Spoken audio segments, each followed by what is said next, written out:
Magluluto tayo ngayon ng sampurado. Meron tayong malagkit na bigas. Pamuot niya nagwakas ng nyog. Sa babaeng mais, meal. Para sa pagkamuot na hamis. Ang flavor ng sampurado. Tayin muna natin guys. So guys, kumukulo na. Ilalagay na natin yung gata. Kumukulo ni-share din si Ingray.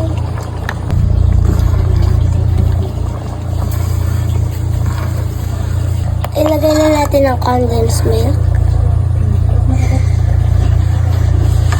At ang ubi flavor.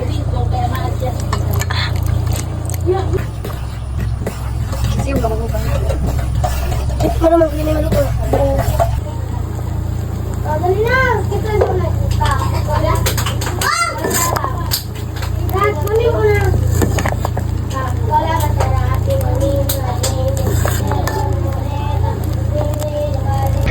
So guys, ito na po ang ating champurado. Luto na siya. So taste test na tayo. Yes. Ngayon ka ng panahon.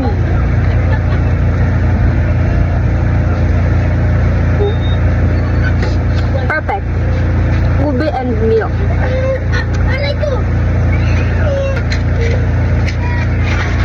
Tara mo rin. Ay, maulbo ko tala ko. Ang sarap niya. Mga malibudak pa rin.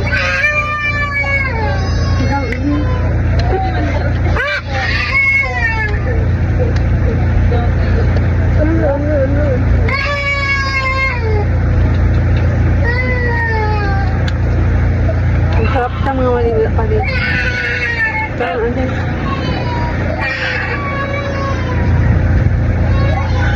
So, nandito tayo ngayon mga malibudak pa rin sa Diki. Kasi mainit at maraming tao sa loob ng bahay.